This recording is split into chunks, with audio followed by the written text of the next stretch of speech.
99 TV నేను Priyanka. Kolikapudi Srinivasarao Tiruvuru MLA Amaravati ఉద్యమ నేతగా పేరు తెచ్చుకుని చంద్రబాబు దగ్గర మార్కులు కొట్టేసి ఆ తర్వాత టికెట్ కూడా తెచ్చుకుని ఎమ్మెల్యేగా గెలిచారు. ఎమ్మెల్యే కాకముందు ఒక లెక్క, అయ్యాక ఒక లెక్క అన్నట్లు తయారైంది కొలికపూడి పరిస్థితి. కూటమి అధికారంలోకి వచ్చిన దగ్గర నుంచి కృష్ణా జిల్లా తిరువూరు నియోజకవర్గంలో గొడవలు, పంచాయతీలు, బుజ్జగింపులు అన్నట్లు తయారైంది పరిస్థితి. ఏడాదిన్నరగా ఎమ్మెల్యే కొలికపూడి శ్రీనివాస్ ఏదో రకంగా వార్తల్లో ఉంటూ వస్తున్నారు. పార్టీలో తిరుగుబాటు చేస్తూ ఇష్టం వచ్చినట్లు ప్రవర్తిస్తూ ఇప్పటికే అధిష్టానం వద్ద పలుమార్లు క్లాసులు కూడా తీసుకున్నారు. కానీ ఆయనలో మార్పు కనిపించలేదు. కొలికపూడి కేసినేని చిన్ని పంచాయతీ గత కొద్ది రోజులుగా టీడీపీలో అలజడిగా మారిన సంగతి తెలిసిందే. కొలికపూడి వివాదానికి పార్టీ అధినాయకత్వం ఫుల్ స్టాప్ పెట్టే యోచనలో ఉంది. కొలికపూడి శ్రీనివాసరావు, ఎంపీ కేసినేని చిన్ని మధ్య ఇటీవల జరిగిన వివాదం పార్టీని భారీగా డ్యామేజ్ చేసింది. పార్టీ నేతల్లోనూ క్యాడర్లోనూ తప్పుడు సంకేతాలు వెళ్లాయి. అయితే కొలికపూడిపై చర్యలు తీసుకోవడంతో స్పష్టమైన సంకేతాలను ఇవ్వాలని చంద్రబాబు భావిస్తున్నట్లు తెలుస్తోంది. పేరుకు క్రమశిక్షణ కమిటీ అయినప్పటికీ చంద్రబాబు డైరెక్షన్లోనే చర్యలు తీసుకోనున్నట్లు తెలుస్తోంది.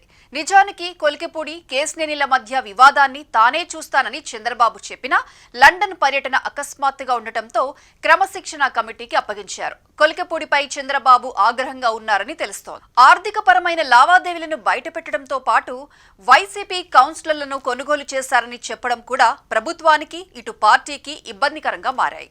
రాజకీయంగా నష్టం కలిగించింది.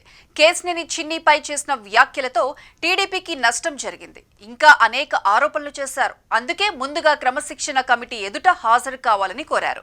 కొలికపూడి శ్రీనివాసరావుపై కఠిన చర్యలు తీసుకుంటే మిగతా తోకజాడించే నేతలకు ఓ హెచ్చరికలా ఉంటుందని భావిస్తున్నారు. తెలుగుదేశం పార్టీ అత్యంత క్రమశిక్షణ కలిగిన పార్టీ. ఆ పార్టీలో నేతలకు, కార్యకర్తలకు శిక్షణా తరగతులు కూడా నిర్వహిస్తుంటారు.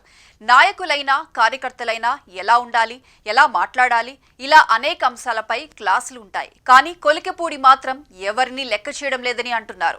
జాతీయ పార్టీల్లో అయితే అనేక లుకలుకలు కనిపిస్తుంటాయి. ప్రాంతీయ పార్టీల్లో తోక జాడిస్తే అప్పటికప్పుడే చర్యలుంటాయి. కాబట్టి అధినేత ఆగ్రహానికి గురి కాకూడదని ఎవరైనా భావిస్తారు. కానీ ఈ టర్మ్లో మాత్రం ఎమ్మెల్యేలు నోరు జారుతున్నారు. తొలిసారి గెలిచిన కొలికపూడి శ్రీనివాసరావు సొంత పార్టీ నేతలను ఇబ్బంది పెడుతున్నారని ఎప్పటి నుంచో టాక్ వినిపిస్తోంది. అమరావతి రాజధాని ఉద్యమంలో పాల్గొని చంద్రబాబుకు దగ్గరై కొలికపూడి తిరువూరు టికెట్ను సంపాదించారు. కొలికపూడి శ్రీనివాసరావు ఎమ్మెల్యే అయిన వెంటనే తన వైఖరిని పూర్తిగా మార్చుకున్నారు. సొంత పార్టీ నేతలనే వేధింపులకు గురి చేస్తున్నారన్న ఆరోపణలు వచ్చాయి. కొలికపూడిని తక్కువ అంచనా వేయడానికి లేదు. ఎందుకంటే ఆయన అంచెలంచెలుగా ఎదిగిన నాయకుడు. ఆంధ్రప్రదేశ్ పరిరక్షణ సమితి నేతగా పనిచేశారు. అమరావతి ఉద్యమానికి ఊపు తీసుకొచ్చిన నేతగా గుర్తించబడ్డారు. ఆంధ్ర యూనివర్సిటీలో సాధారణ లెక్చరర్గా కెరీర్ ప్రారంభించిన కొలికపూడి ఎమ్మెల్యే వరకు ఎదిగారు. అమరావతి ఉద్యమంలో కొలికపూడి పాత్ర మరువలేనిది. భూములు ఇచ్చిన రైతుల కోసం వారికి న్యాయం జరగాలని అహర్నిశలు కృషి చేశారు. అంతేకాదు జగన్ హయాంలో దమ్ముగా నిలబడి వైసీపీని ఎదుర్కొన్నారు.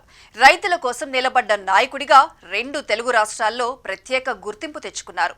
అటువంటి నాయకుడు ఎందుకో తెలియదు కానీ ఎమ్మెల్యే అయినప్పటి నుంచి వివాదాలకు కేంద్ర బిందువుగా మారిపోయారు. ఇప్పుడు కేసినేని నానితో పంచాయతీ అధిష్టానం సీరియస్ గా తీసుకున్నట్లు తెలుస్తోంది. కొలికపూడి శ్రీనివాసరావు గతంలో అనేక సార్లు పలు వివాదాల్లో క్రమశిక్షణ కమిటీ ఎదుట హాజరైన నేపథ్యంలో ఈసారి మాత్రం కఠిన చర్యలు తప్పవని అంటున్నారు. మరి చూడాలి చంద్రబాబు వచ్చిన తర్వాత ఎటువంటి చర్యలు తీసుకుంటారన్నది.